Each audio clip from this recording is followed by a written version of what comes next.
All right, this video is a do-over.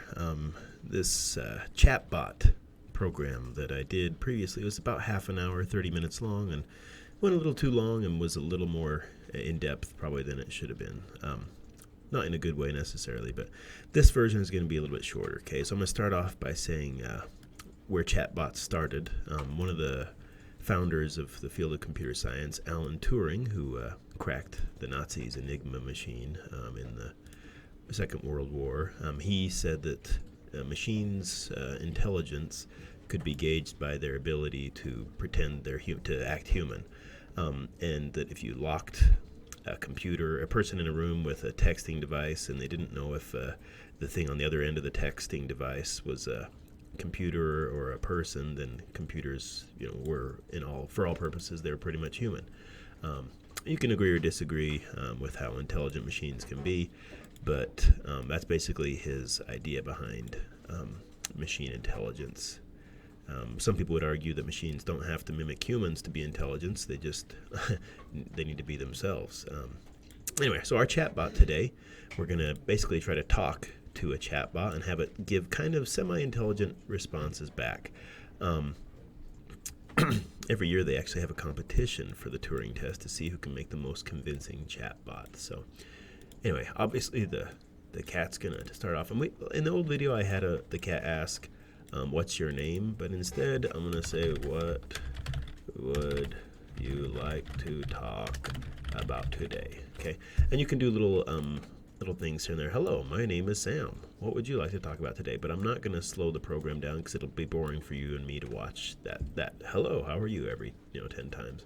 So what would you like to talk about today? And remember that whenever the ask block happens, if I run this right now and say fish, remember that fish, the thing I typed, is stored in the variable answer. So we're going to need to use answer a lot to figure out what we're talking about, okay? Now, here's the deal. One problem with Scratch is there's not a lot I can do with text, okay? So if they say, what would you like to talk about today? And I say, my grandma died, and I'm sure some of you had a grandma died, so have I, so I'm sorry if it's pouring lemon juice on wounds, but I don't know why I said that. I'm so sorry. My grandma died. I don't like cake. So there are a bunch of words I typed in, and basically, as computers get better, they'll be able to analyze grammar and vocabulary and all this, but our chatbot's going to be really stupid. It's going to be actually kind of like my 3-year-old daughter. Not really stupid, but just a beginner in language. She doesn't understand every word that is said in a sentence, right? Especially when you speak fast or use big words. But she can hear parts of a sentence and pick out words she does know. Okay, so this is going to be a 3-year-old chatbot, and you're like, hey, I think 3-year-olds are, human and intelligent. So if a chatbot can pass for a 3-year-old, does that count as intelligence? And anyway, so we can look for the word died or death or cake or like. Any of those. So let's give a simple example. Let's say, what is your name? Okay. So if I say, what is your name?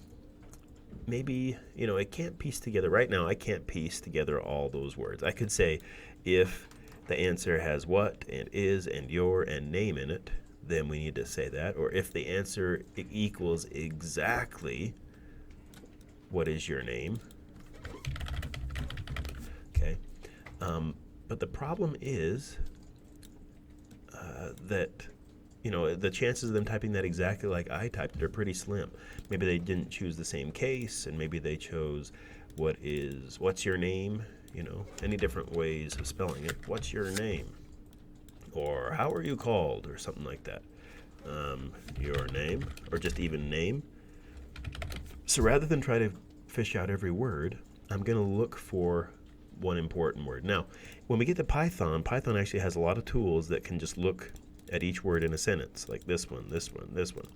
And you're like, hey, there's probably some kind of loop that can jump through each word and look at all of them. And yeah, there is in Python, but there's not in Scratch. So, and I've tried, there's a few ways we could do this. We could try to write our own code that can chop these up how would you chop up this sentence? Well, you'd look for a space and say that's a word, and you look for the next space and say, oh, that's a word there. Words are separated by spaces, and it's actually not that hard if you program for a while, but for beginners it can be pretty intimidating. So if you want to try it that way, feel free. Maybe I'll give you some candy if you can get a fancy one that'll do that. But for the rest of us, we're actually going to cheat and just say enter. What did I talk about today? And then do enter one word at a time, followed by enter, period to end. Okay. Now this is going to be weird, but it's going to make it easier, okay, to look at all the individual words. The problem is I can't say is the word name in answer. Okay, there's no in any of the text stuff. The cool thing is in the list, in lists there is a thing called contains that spits out a true or false. Okay, so again, let's break down what we're doing here. I know I'm already, gosh, how many minutes into this? 6 minutes. I gotta hurry.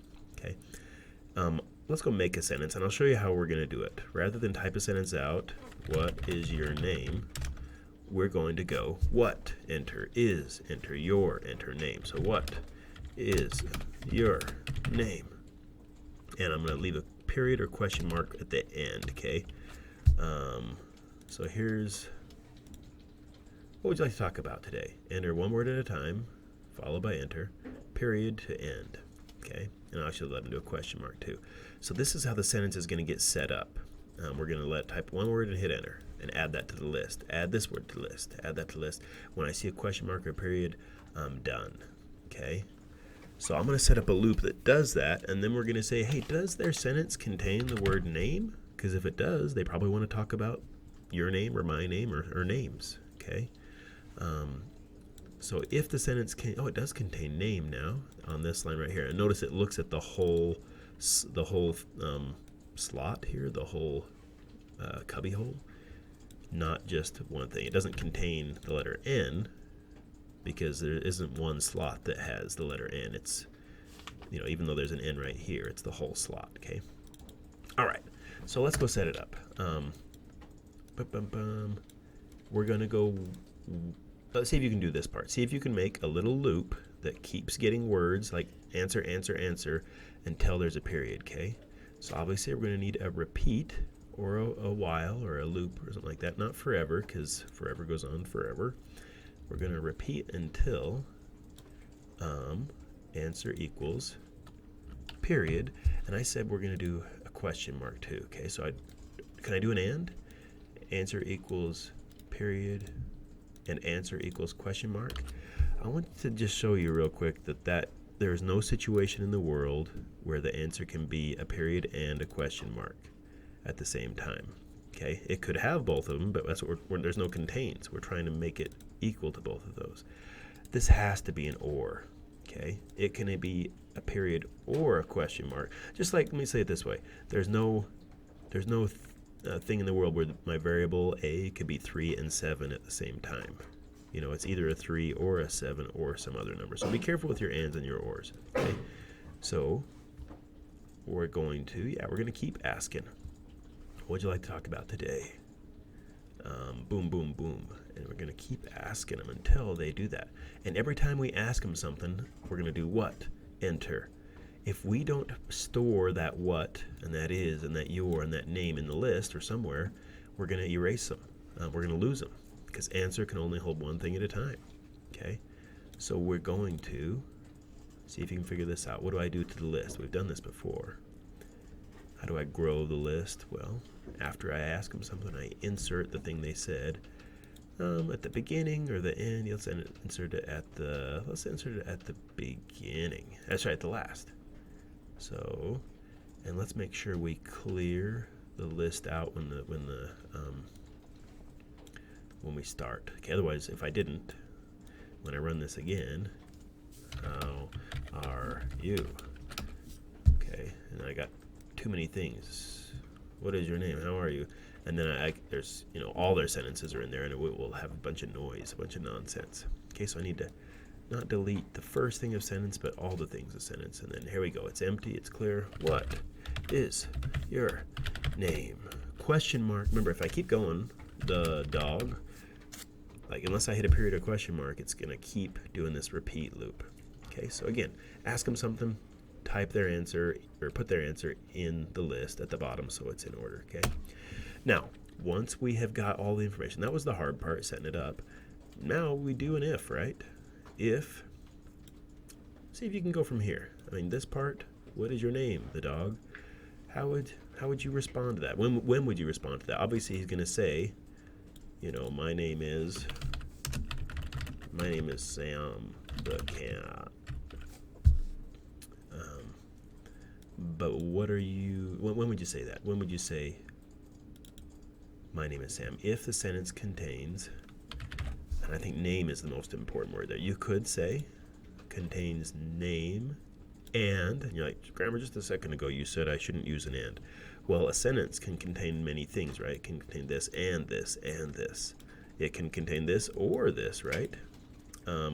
What if I said if it contains name or, what about capital name? Or something like that. It's kind of like our synonyms list, but with an or, okay? So anyways, if I just say the name, question mark, okay? Kind of cool thing. What if I do this and say, my name is grammar? Did I ruin it? Is it going to say the wrong thing? Well, kind of. Oh, well, I did it on one line. Oops. Let's end this. Start it over. My enter, name, enter, is grammar, enter, and then a period by itself. Okay. And I said, my name is Sam the cat. Well, that kind of makes sense, right? I told it my name, and then it told me my name. So you'll kind of have to play with it and see if your answers make sense. Now, here's where you get to be creative. I want you to make about 5 to 10 more of these, right? 10 more different things, okay? I'm going to duplicate this. If the sentence they just said contains, what else? If we said, what if they said favorite? What is your favorite? Well, if it could say favorite and sport, if it contained favorite and sport, I'd say my favorite sport is basketball. But I'm just going to say, I have no favorites. Sad face. Okay. So anytime it sees the word favorites, it's going to be sad. What if it says the word politics? I have no politics. That's kind of dumb. I'm going to throw that one away. What's the name? Where are you from? Okay. So you need to figure out what's the key word or words from where are you from or where do you live, or what about anything with where? Anything that has the word where, maybe or a capital where. I'm kind of, because they might put a capital W at the beginning, right? So if it says where or capital where. Now again, I'm kind of just shooting in the dark. They could say home is where the heart is, or happiness is where you stand. And I could be doing where wrong. But I think there's a good chance they're going to ask me a question about a location. So I'm going to say, I am from Vernal. Okay. So if they said where, let's try it. Where you from? Cool cat? Question mark. I am from Vernal. Anything that has where in it is going to trigger that. But, it's kind of a good trick. Let's try it. What else? Where are you from? What do you like? Oh, what about the word like? That's what I should have done instead of favorite. So maybe this should be like or favorite.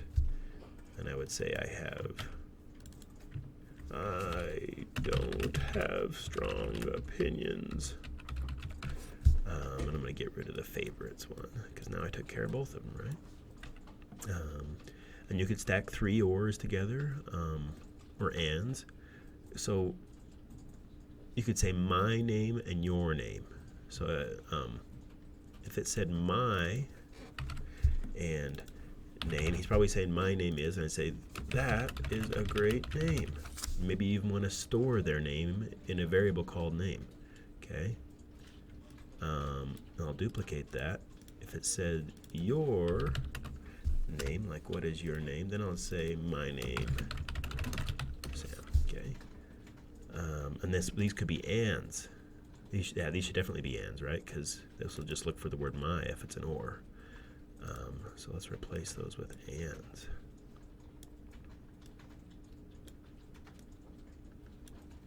And this is where you just get to mess around and see, and maybe we should make a variable called name, username, and set username to whatever their answer was, because they probably told me if they had the word my and the word name. I'm going to duplicate this. Oops, and I got some extra blocks here. If it contains your and name, then do that. And got some ands and some ors, so these are more flexible. The ors, if it has either of those words. The ands is if it has both those words, right? And let's join here. Let's go instead of that's a great name. Let's go. Pleased to meet you, and we can do answer because they just barely said their name. But let's go name from now on. Let's go. My name. Oops. And let's do it wrong. My name is Bob. Period.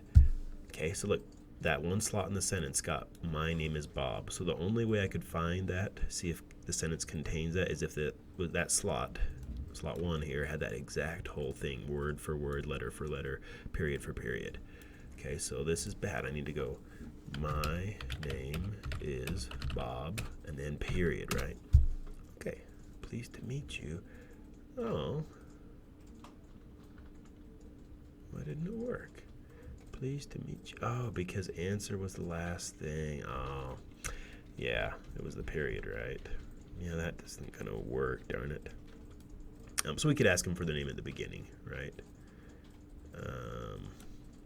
Yeah, maybe at the top we should say, hey, I'm Sam, what's your name? But then we don't have anything to talk about. So we'll go back to that as a good name. That is a great name. Well, how will you know? You don't even know what it is. But all right, anything else? Sports, pastimes, car. Do you have a car? Do you drive? Hate. If you look for the word, let's try. If their sentence contains the word hate. So they said, I hate germs, I hate gerbils, I hate whatever. Then you could say, I don't have strong opinions, and I'll say, hate leads to anger, anger leads to hate. This causes an infinite loop until you explode. Anytime they say hate, you just lecture them on hate, whatever. So, okay, don't copy mine, and at least do a few more, up to 10 and 10, 20, as many as you want of these. And notice it could go on forever. One thing I do want to point out is because these are all if, and the program runs from top to bottom, that they all happen, right? It checks all of them. You might not like that. Let me show you an example. If I run this and say, my name is hate, where I like your name. Okay, so I just used all the words I could find. That is a great name. My name is Sam, and we're going in order, right? I am from Vernal. I don't have strong opinions. And then our hate lecture. Okay, because I used all these words. So there's a few ways to do this. Okay, so if I only want one of them to happen, the most easy way to do this, in my opinion, is to do an if-else for the first one. You put your condition up here. And notice that on a if-else, only one of these can happen, either the top one or the bottom one. So if the top one's true, it does that, or else it does the bottom one. Okay, we could put an else if in there. Okay, and I'm actually going to nest these or put a bunch of them together. And check this out. As these get nested, still only one of them can happen. Okay, oops, and I should put an else if in there. And that's one way to do it, okay? Try this, or else, if that's not true, try this, and else if that's not true. And we could go on doing this forever. But I actually don't like that quite as much as one other way. I'm going to go back to the way I had it with a bunch of ifs. And you're like, whoa, grammar, that's a lot of work. At least I'm like that. But I want to show you how to do this one other way with just ifs. Okay, and only one of them will run. This is taking as long as the other video. Okay, so I'm going to do all ifs again like I had it. If. And how do I make only one of them run? In other words, once one of them happens, stop. Well, there's an easy way to do that in Python. It's a thing called break. Here in Scratchland, it's a little bit harder, but I'm going to make a variable called answered. Okay. When I start, I'm going to set answered to 0. In other words, it's false. I haven't answered anything. I've answered 0 questions, or I've said 0 things. And the second I say something, that's a great name. I'm going to set answered to 1, or even change it by 1, but I'm just going to set it to 1, okay? Now, this is kind of a little watch variable that basically, right now it doesn't do anything. But I could go back up here and say, if your sentence contains these things and I haven't answered anything yet. Okay, and obviously you don't need this on the first one. I'm not sure why I'm doing it like this, but on this, I hate these ands like this in Scratch. They get really annoying, but basically I'm making it so only one of these answers will get read. Okay, and oh gosh, there you go. Get that and plug it in the if. Oh gosh. Okay. So if it contains my and name and answered equals 0, then give an answer and then set answer to 1. And now on these other ones, if you have the and there, oh gosh, these get ugly quick. If you have that and there, I'm going to get rid of this because I swore I wouldn't do this in this video, but it starts to drive me crazy. Anyway, it's okay if the cat says more than one thing, right? So, anyway.